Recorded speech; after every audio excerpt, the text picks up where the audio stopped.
کہ ایون ہمارے برادر اسلامی ممالک وہ کیا دیکھ رہے ہیں؟ وہ دیکھ رہے ہیں کہ انڈیا کی جو منڈی ہے اربوں کی، یہاں سے جو پیسہ ملے گا وہ شاید کسی اور ملک سے نہیں ملتا۔ Subscribe now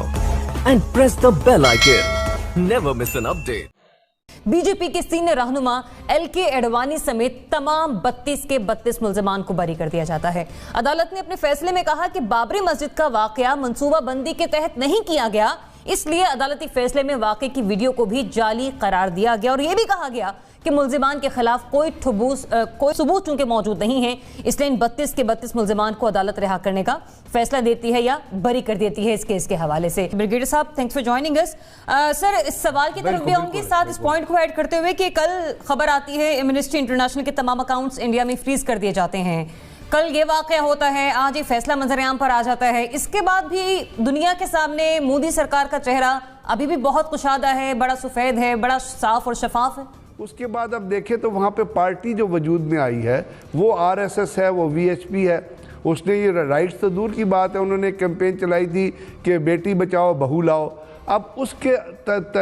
جب آپ اخلاقیات کی، لیگیلٹی کی، سوشل سائنسز کے جو بیسک پہلو ہوتے ہیں ان کی آخری تہہ تک، لاسٹ لمٹ تک چلے جائیں تو پھر اس کا مطلب یہ ہوتا ہے کہ آپ ان اداروں کے اوپر غالب ہونا شروع ہو جاتے ہیں جو ادارے ایک عام آدمی کو انصاف دینے سے تعلق رکھتے ہیں۔ وہ عام آدمی چاہے ہندو ہو، چاہے کرسچن ہو، چاہے دلت ہو، یا برہمن ہو، چاہے کوئی بھی ہو، اگر انڈیا کی آپ بات کریں۔ آپ کو یاد ہوگا یعقوب میمن کو پھانسی دی گئی تھی۔ یعقوب میمن کو جب پھانسی دی گئی ناگپور جیل میں تو اس کے بی بی سی کا ایک ویو پوائنٹ آیا تھا، اس کے وکیل نے کہا تھا کہ اس سے بڑا ظلم ہو نہیں سکتا کہ 29 تاریخ کی شام کو ہم اس کی مرسی پٹیشن فائل کرتے ہیں اور 30 تاریخ کی صبح 30 جولائی 2015 صبح 6:30 بجے اس کو جو ہے ہینگ کر دیا گیا۔ تو انڈیا اس وقت اسٹیٹ آرگنائز فرینزی کی صورت میں ہے جس کے اندر غالب ہے فیشزم، اور فیشزم کا پارٹ بن چکے ہیں ادارے۔ وہ صرف سپریم کورٹ نہیں ہے، اگر آپ بپن راوت کی جو انڈین آرمی چیف ہے، اس کی جو Indian C D S chairman ہے، اس کی لیٹسٹ سٹیٹمنٹ اٹھا کے پڑھیں کہ اس نے کیا کہا ہے، وہ کس طرح سے be J P R S S کے جو دہشت گردی کے ایجنڈے ہیں اس کو سپورٹ کر رہا ہے۔ تو یہ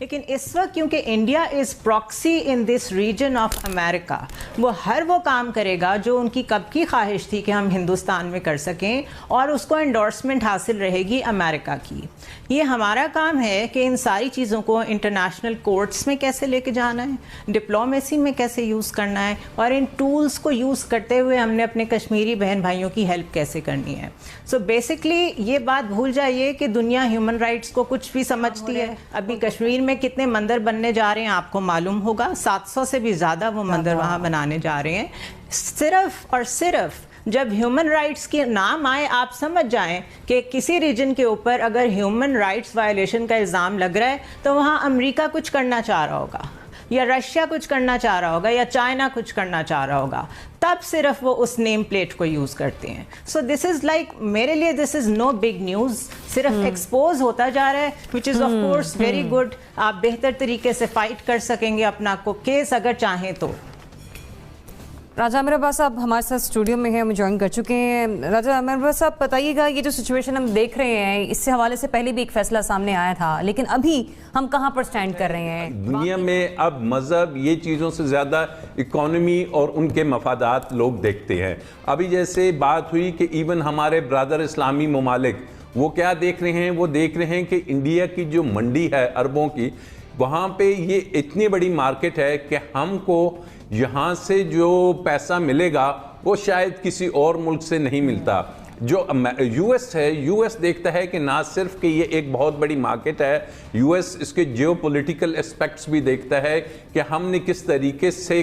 اگر اس ریجن میں چائنا کو کاؤنٹر کرنا ہے، اگر ہم نے چائنا کو روکنا ہے تو وہ ہندوستان یا انڈیا میں ہم اپنی ایک سٹرینتھ شو کریں گے، اور مسلم امہ کا علمدار جو ہے، علمدار اب پاکستان ہوگا اور وہ ان کو لے کے چلے گا۔ ہم وہ پرانی جو چیزیں ہیں کہ جس میں آپ دیکھیے کہ اسرائیل کو تسلیم کیا جا رہا ہے، جس کو دیکھیں کہ جناب ہر کوئی اپنے مفاد کی بات کر رہا ہے، لیکن